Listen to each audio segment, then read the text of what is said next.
আজ বানালাম নিরামিষ ছানার তরকারি। রেসিপিটা দিয়ে দিলাম, করে খেও।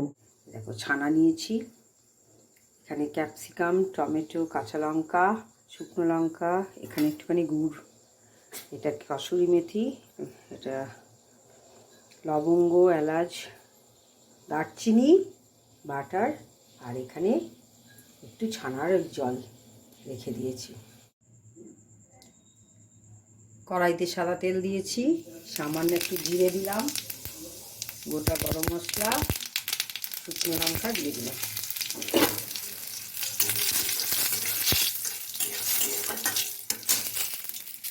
দিয়ে রাখো, একটু গরম হচ্ছে দিয়ে দিলাম। এবার একটা জায়গায় ধনে গুঁড়ো, সামান্য ধনে গুঁড়ো, জিরে গুঁড়ো, হলুদ গুঁড়ো, কাশ্মীরি লঙ্কার গুঁড়ো মিশিয়ে তার মধ্যে একটু কাঁচা লঙ্কা ফাটিয়ে দিয়ে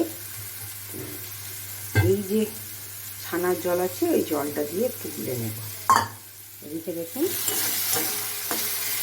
টমেটোটা নষ্ট হয়ে গেছে, এর মধ্যে এই মশলাটা দিয়ে দেব।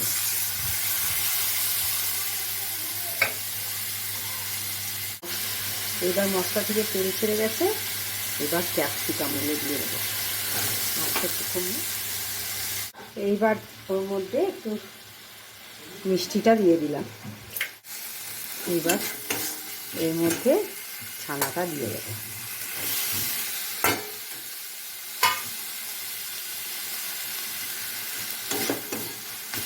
ছানাটা দিয়ে ভালো করে মিশিয়ে নেব, একদম ভেঙে ভেঙে। দেখুন মাখা মাখা হয়ে গেছে। এবার একটু গরম জলের মধ্যে দিয়ে দেবো, ফুটতে দেবো ভালো করে।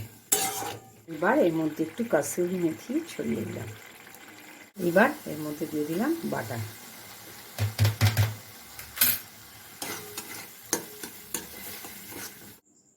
তৈরি হয়ে গেল গরম গরম ছানার তরকারি। চলো এবার আমি খেয়ে দেখি কেমন হয়েছে। দারুণ।